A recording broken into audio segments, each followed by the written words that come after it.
Last class, we have discussed the various kinds of cleaning agents, which are like your detergent, acid cleaner, alkaline, solvent cleaner, disinfectant, deodorants, laundry aids, polish, floor seal, and abrasive.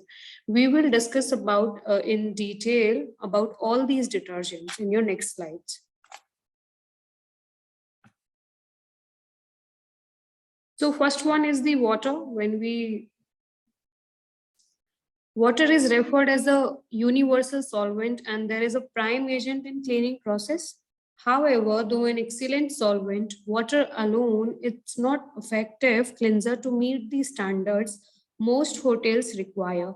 Water is supposed to be a surfactant. When we talk about the cleaning of an area, so there are marks which can be easily cleaned by using just the water, but there are marks which cannot be cleaned by using only water.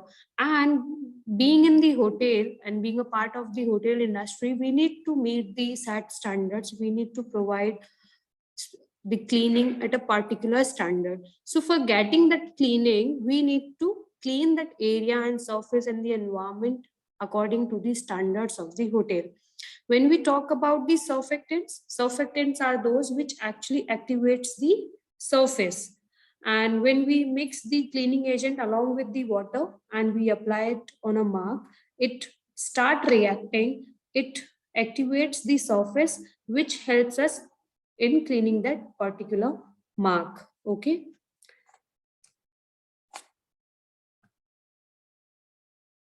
Detergent are the cleaning agents and they are used in conjunction with water for cleaning. As we have discussed that if we need to use the detergent, then we need to mix it up with the water. Detergents are those cleaning agents which contain significant quantities of a group of chemicals known as surfactants, right? So detergents are the cleaning agent. We mix it with the water and we apply it on the mark or the surface which has to be clean. So it is a group of chemicals which is known as surfactant. And now what is surfactant?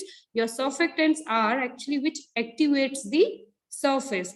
So chemical which have water and soil attracting properties. When we apply it on a soil which is a dirty or maybe a mark, so it activates that particular surface and it also helps us in removing that particular mark. A number of other chemicals are frequently included to produce detergents suitable for a specific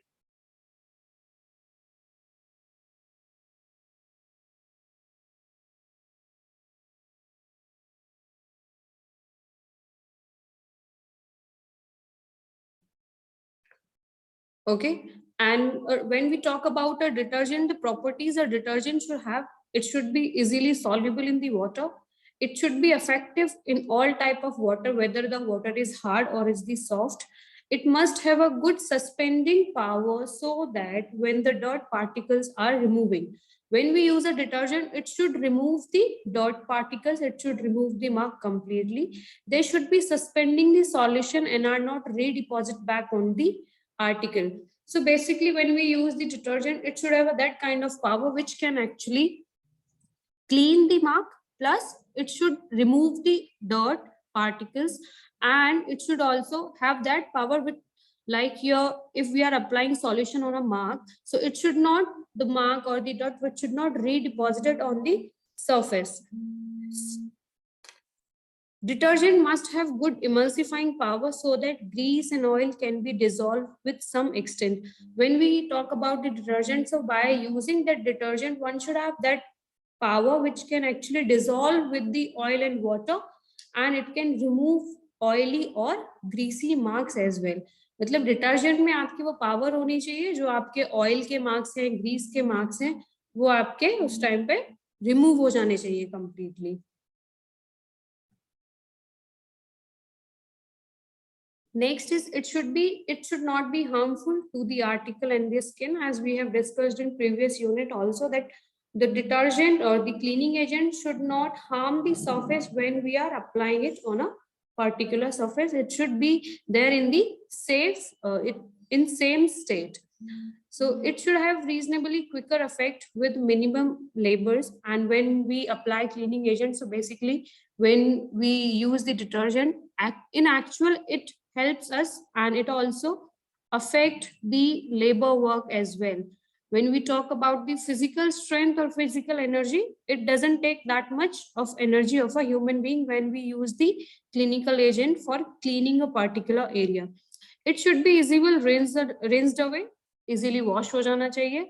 It must have good wetting power. अगर हम किसी चीज को गीला करके तब clean कर रहे हैं, इसकी जो पावर है वो अच्छी होनी चाहिए. किसी पर्टिकुलर सरफेस को गीला करके क्लीन करने की जो भी इसके मार्क्स वगैरह हैं वो रिमूव हो जाने चाहिए. It must be biodegradable. अब now what is biodegradable class?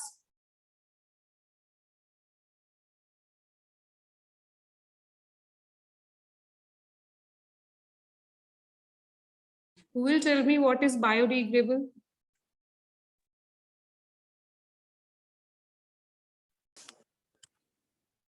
Ma'am, not harm nature. Exactly. So biodegradable items are those which can be absorbed by the environment and which is not harming the environment as well. So the detergent which we are using, it should not harm the environment.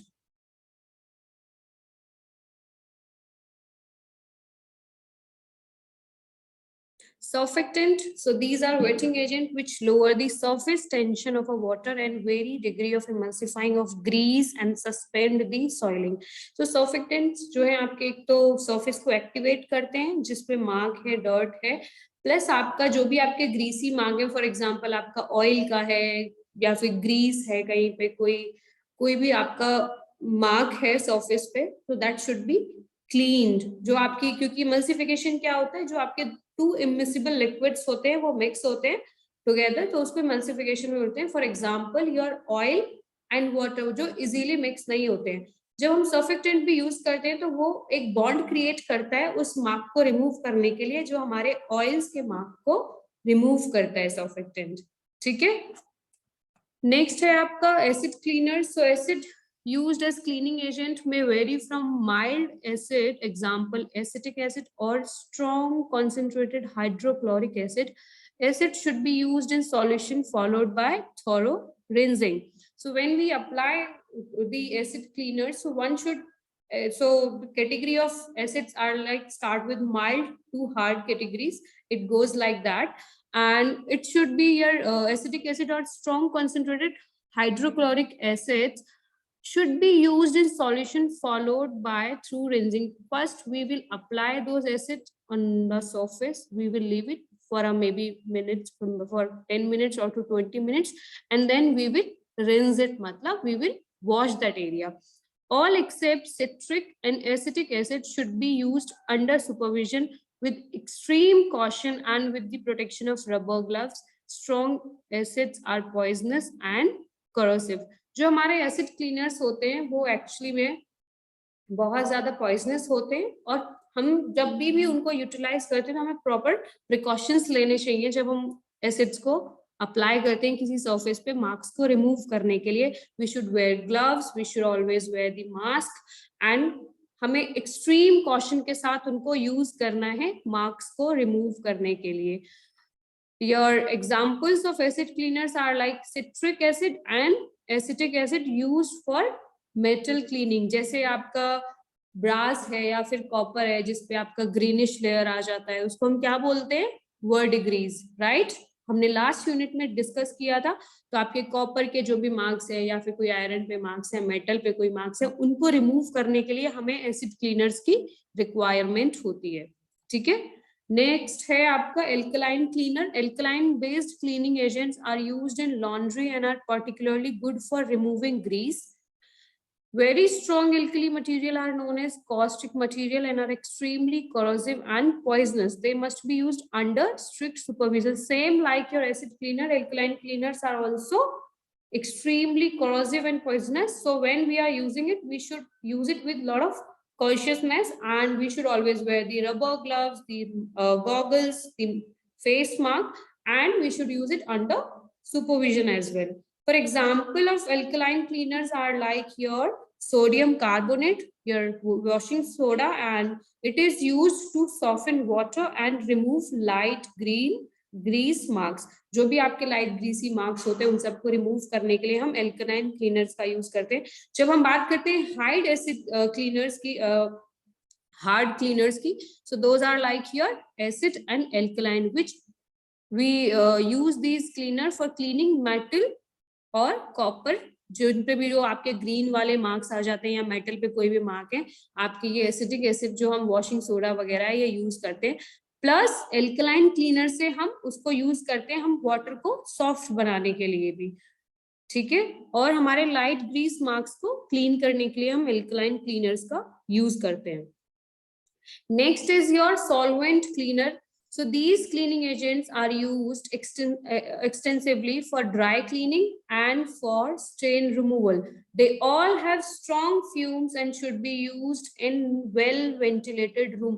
When we talk about the laundry, we know we give clothes for the dry cleaning also, and solvent cleaners are those which are being used in the laundry for dry cleaning or maybe for stain removal. So when we apply or use those solvent cleaners, they leave kind of a fumes, and again these should be used in the well ventilated room. And examples for this is your ethylated spirit, turpentine, white spirit, acetone, used for removing stains from a hard and soft surface. Solvent cleaner basically हम use करते हैं जो hard marks हैं, आपके जो stubborn marks हैं उनको clean करने के लिए. और आपके सॉल्वेंट क्लीनर्स के एग्जांपल्स हैं ethylated spirit, turpentine, white spirit, acetone, which have been used for removing stain from a maybe hard surface or maybe from a soft surface. Disinfectant, again your disinfectant, or when we talk about the deodorants, these are not kind of cleaning agent, but yes, for removing marks we take help of. Basically these are not considered as the cleaning agent, but yes, in some way or the other way these disinfectant and deodorants comes under the category of cleaning agent. And your disinfectant should only be used in the areas where harmful germs are likely to exist.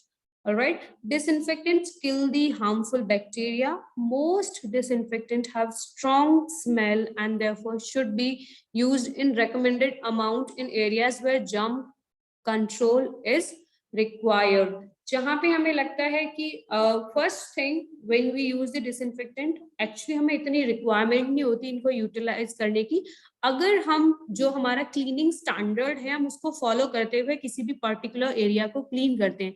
लेकिन फिर भी there are places जहाँ पे आपके germs वगैरह की growth हो जाती है. So for removing, for controlling that germs growth and plus for killing the bacteria, we require the disinfectant. For example, phenyl, which we used in our homes also, and in generally hotels में जो आपका phenyl वगैरह use होता है, जो disinfectant use होते हैं वो आपके होते हैं सिंक एरिया में या फिर बेसिन एरियाज में. ओके, नेक्स्ट आता है आपका deodorants. So deodorants we apply for mask the unpleasant smell by either combining chemically with the particle causing smell or by their smell being predominant. Basically हम deodorant apply करते हैं, अगर कोई room है जिसमें स्मेल है हम अप्लाई करेंगे, या तो उस डिओड्रेंट की स्मेलिंग इतनी एम्पावर होगी कि वो उसको कवर अप कर लेगी कि हमें सिर्फ डिओ की ही फ्रेग्रेंस आएगी.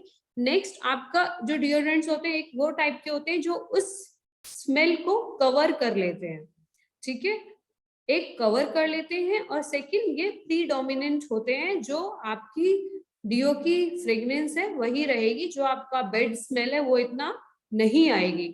So this is not required where there is a good ventilation and thorough cleaning.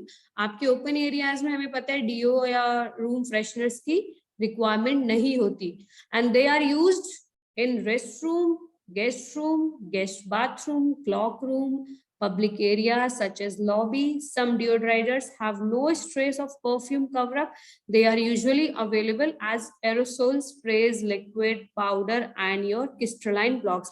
For example, आप लोगों ने भी देखा होगा जब हम घर पे आपका जैसे एडवर्टीजमेंट आता है ना एक ओडोनिल का बाथरूम फ्रेशनर के नाम पे, कि वो भी है, जो उसके अंदर वो ब्लॉक होता है उसको क्रिस्टलाइन ब्लॉक बोलते हैं, ठीक है, कि जब वो एयर के कांटेक्ट में आता है स्लोली वो इनविजिबल होता चला जाता है. एंड डिओड्रेंट्स का नेक्स्ट है आपका जो हम यूज करते हैं, घरों में भी यूज करते हैं हम इसका, वो है naphthalene balls. These are serve as effective deodorizers. Next है आपका laundry aids. So laundry aids which are used as cleaning material contain stiffening agent and fabric conditioners. So आपका एक तो हम यूज करते हैं, जैसे आपका ब्लीच हो गया या फिर कोई स्टेन रिमूवल के लिए हम ड्राई क्लीनिंग के लिए दे देते हैं, उसमें अगेन आपका इथाइलेटेड स्पिरिट्स वगैरह का यूटिलाइजेशन करते हैं, so that the marks can be remove from that cloth. And this second चीज है, हम लॉन्ड्री एड्स की जो मटेरियल्स होते हैं उनको स्टिफ करने के लिए या फिर फैब्रिक कंडीशनर की तरह ये यूज होते हैं. ठीक है, नेक्स्ट आता है आपका polishes. So polish are cleaning agent which are applied to a surface to form a hard protective layer and thus guard against finger marks, stain and scratches. They also create a pleasant shine on a hard surface. Class, when we talk about the polish, we know the kind of flooring. We have seen different kinds of flooring. For example, marble, wooden flooring, और आपकी जो wooden flooring होती है जैसे आपका table top हो गया या फिर आपका अलमीरा का कबर्ड हो गया. ठीक है, so we apply the polish so that if we are touching those surfaces, for example हम कबर्ड को खोलते हैं या फिर कोई गेस्ट रूम के अंदर टेबल टॉप है, जैसे आपका मिनी बार होता है तो उसका जो ऊपर का टॉप होता है वो आपका मे बी मार्बल का होगा या फिर मे बी आपका वुडन का हो सकता है. When we touch them so we our fingerprints will not be there, और जो अगर है भी फिंगर मार्क्स आते हैं तो वो इतना सरफेस को हार्म नहीं करेंगे और इतने विजिबल नहीं होंगे. सो पॉलिश एक तरह से होती है आपका एक तो प्रॉपर शाइन देने के लिए, सेकेंड आपका एक तरह से काइंड ऑफ प्रोटेक्शन की तरह यूज करते हैं, वो प्रोटेक्टिव लेयर एक आ जाती है आपके सरफेस पर. ठीक है, हार्ड सरफेस पे ये एक प्रोटेक्टिव लेयर की तरह काम करती है, एंड प्लस आपके फुटप्रिंट्स या फिर फिंगर मार्क्स से किसी सरफेस पे आते हैं तो उनको भी विजिबल काम करती है, शाइन देती है एंड प्रोटेक्टिव लेयर क्रिएट करती है. So there are different types of polishes like your metal polish, furniture, floor polish and your leather polish. When we talk about the metal polish, again हमने आपका practical किया था, ब्रासो किया था हम लोगों ने.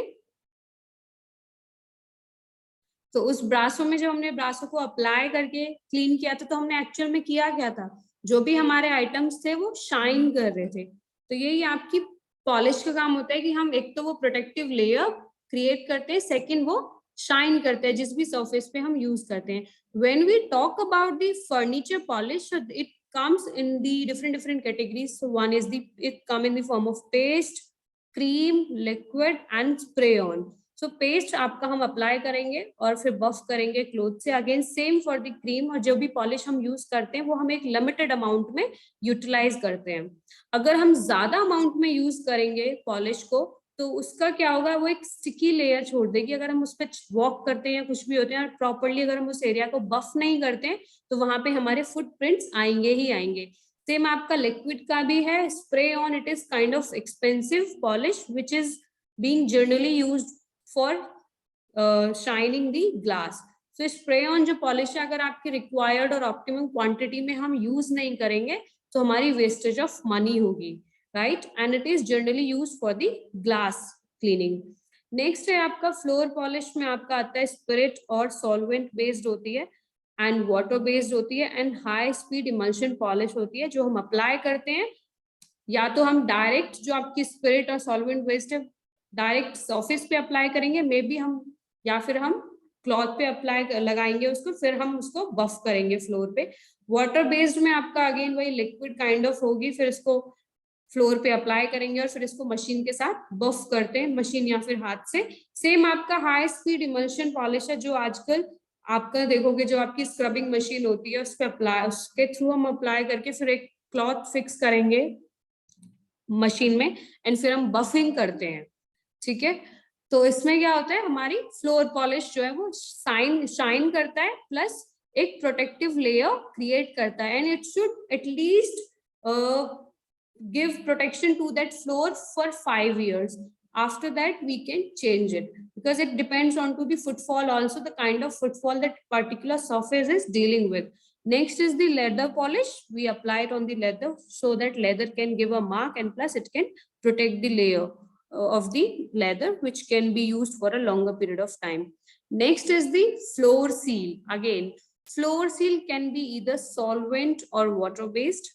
It is applied to a floor surface to form a semi-permanent protective barrier which will prevent entry of dirt, liquid, grease, stain and bacteria depending on the traffic they receive.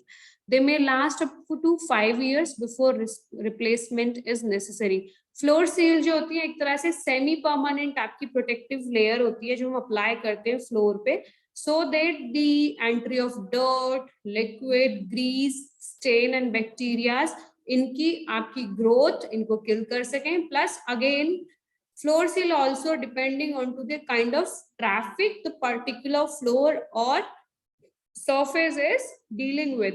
So they may be last up to for 5 years before the replacement is necessary.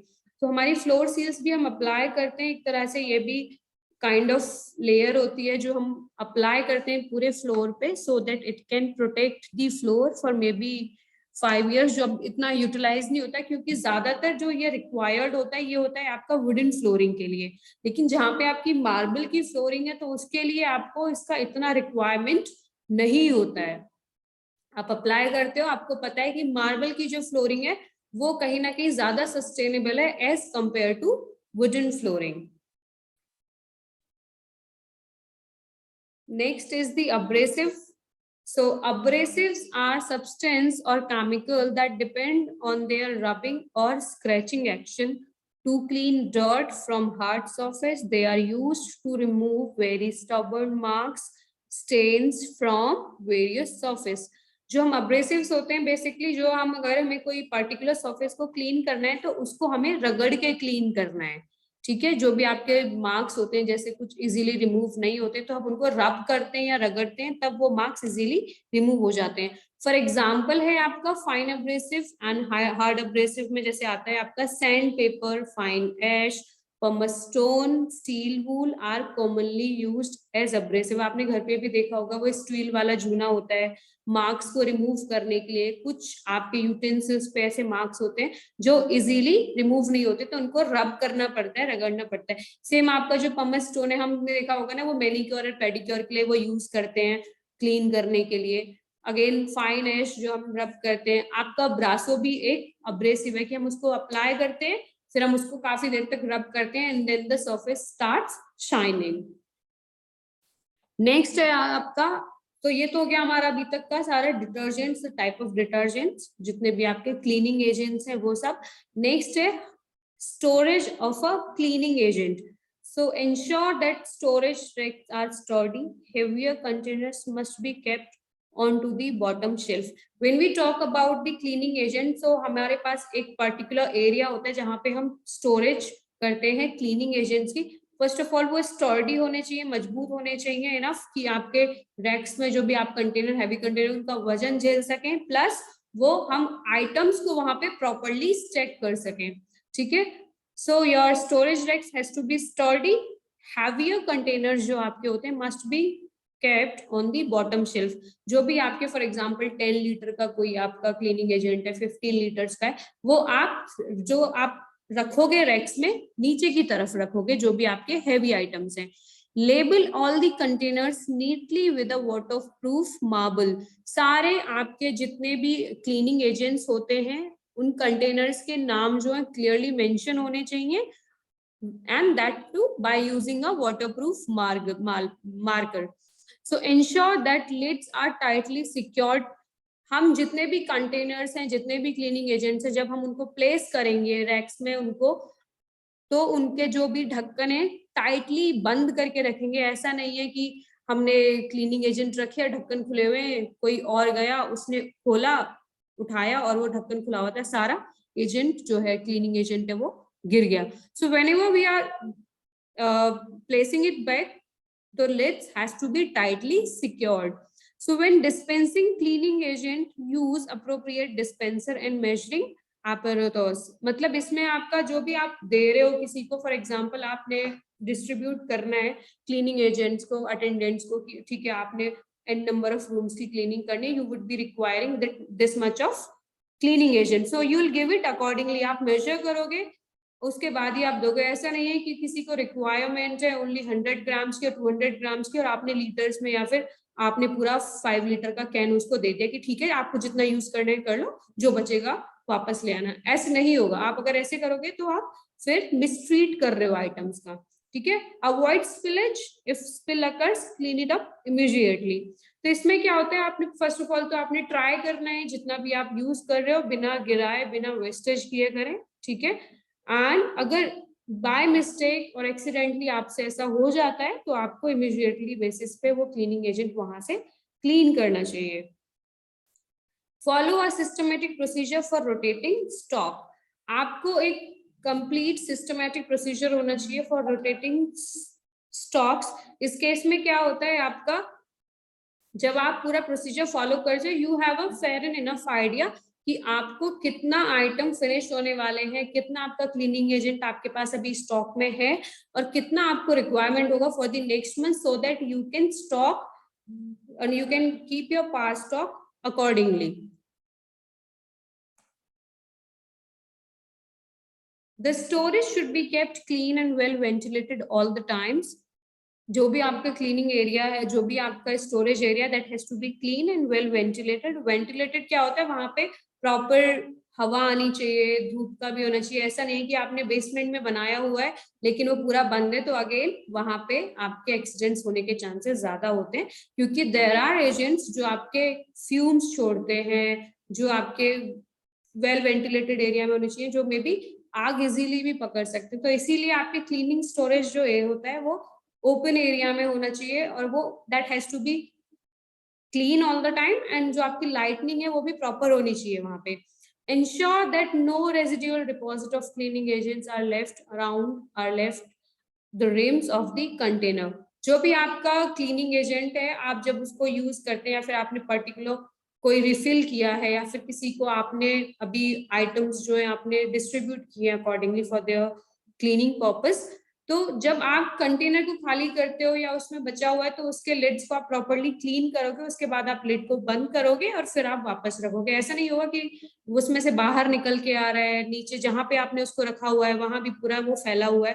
That completely the area has to be completely clean, plus जो भी आपके RIMS हैं उस bottle के या फिर उस can के, that has to be also clean. Organic solvent, strong reagents, polishes, aerosol based agents should be kept away from the heat sources। ठीक है। जो आपके ऑर्गेनिक सॉल्वेंट्स हैं, जो आपके स्ट्रॉन्ग रीजेंट्स हैं, पॉलिश हैं, एरियोसोल्स हैं, जो आपके थाइलेटेड वाले केमिकल्स हैं जो मे बी फ्यूम्स रिलीज करते हैं और जो हीट से आग पकड़ सकते हैं, उनको हमें दूर रखना है हीट से। ठीक है। Check stocks regularly, the format of a stock sheet. Stores में एक फॉर्मेट होता है, फॉर एग्जाम्पल आपके पास अभी कितना अवेलेबल है, कितना आपने डिस्पेंस किया है, कितना आपका यूटिलाइज हुआ है, तो वो पूरा हम फॉलो करते हैं। Because it is not just about a number of rooms only, because hotel में जब यूज होता है तो it is a huge property, so we require agents in a huge amount, so we need to maintain the stock sheet accordingly, so that we have fair and enough idea regarding our cleaning agent, so that for the future reference also we can just maintain our stock accordingly। The store should be kept locked when not in the use। जो हमारा storage area है, that has to be locked whenever, and it should always open when it is in the use। If it is not in the use, then it has to be locked all the time। So it was about the storage of cleaning agents। ठीक है, कि हमें जो हमारे heavy container से नीचे होने चाहिए, जो हमारे हीट पकड़ सकते हैं आइटम्स, उनको हमें हीट से दूर रखना है, जो और हमारा एरिया क्लीन होना चाहिए, वेल वेंटिलेटेड होना चाहिए हमारा स्टोरेज एरिया, कि वहां पे प्रॉपर लाइटनिंग हो, प्रॉपर वेंटिलेशन हो हवा का, प्लस कोई डिपॉजिट या फिर कोई रेजिड्यू नहीं रहना चाहिए। जो आपके लिड्स वगैरह और रिम्स हैं वो क्लीन होने चाहिए properly. Stock sheet has to be maintained and your storage area has to be locked when it is not in the use। Issuing of cleaning agents, it's requisitioning। अब requisition क्या होता है कि suppose आपका कोई item खत्म हो गया है, फॉर एग्जाम्पल आपका ग्लास क्लीनर है वो खत्म हो गया है, तो आपको स्टोर्स में रिक्विजिशन देना होगा। एक काइंड ऑफ एप्लीकेशन का फॉर्मेट होता है, वो आप फॉलो करोगे। जब आप इवन अपनी ट्रेनिंग पे भी जाओगे वहां पे भी देखोगे। इवन मैंने नोट्स में भी मेंशन किया हुआ है, when you will be seeing your notes, उसमें आपको दिख जाएगा कि आपका रिक्विजिशन शीट कैसा दिखता है। आप उसमें फिल करोगे, आपकी जो भी रिक्वायरमेंट है मेंशन करोगे, डेट मेंशन करोगे, क्वांटिटी मेंशन करोगे, and you will, your housekeeper will approve the requisition and then it will go to the store. Now storekeeper will see that requisition list. Accordingly he will give you the cleaning agent according to your requirement. Full for empty, which means अगर आप empty bottle जैसे हम rooms में रखते हैं, आपका अभी तो सैनिटाइजर भी जाता ही होगा जनरली, आपका लोशन हो गया, मॉइस्चराइजर हो गया, शैम्पू हो गया, सोप हो गया, तो इनके डिस्पेंसर्स होते हैं small small, may be around 200 mg। जब आप उनको ब्लैंक पूरा कंप्लीटली एम्प्टी बॉटल दोगे तो वो आपको फुल बॉटल प्रोवाइड करेंगे। टॉपिंग अप कुछ ऐसे होते हैं जिनको रिफिल करके हम रख देते हैं, फॉर एग्जांपल आपका हैंड वॉश हो गया लिक्विड वाला, वो सब हम टॉप अप करते हैं रूम्स के अंदर, हाउसकीपिंग के जो भी गेस्ट रूम्स है उसमें, तो उसके लिए हम अलग से लेकर जाते हैं, फिर हम उनको फिल कर देते हैं जो भी रिफिलिंग करनी होती है। So it was, and this is the environment friendly cleaning agent. ठीक है, एनवायरमेंट फ्रेंडली क्लीनिंग एजेंट पे आपका vinegar, lemon juice, baking soda and borax आ गया। विनेगर हम यूज करते हैं पॉलिशिंग, ब्रास और आपका कॉपर। लेमन जूस जब हम ब्रासो करते हैं, एक तो हमारे पास ब्रासो सॉल्यूशन होता है जिससे हम ब्रास क्लीनिंग करते हैं। ऑर्गेनिक क्लीनिंग की जब हम बात करते हैं या फिर, तो उसमें हम क्या करते हैं, लेमन और सॉल्ट का पेस्ट बनाते हैं और उसको अप्लाई कर देते हैं ब्रासो के किसी भी आइटम पे, और फिर उसको छोड़ देते हैं, उसको रिमूव करते हैं, फिर हम ब्रासो लेते हैं और उससे रब करते हैं, उससे इजीली हो जाता है। तो ये एक हमारा ऑर्गेनिक वे हो गया क्लीन करने का, ब्रासो करने का।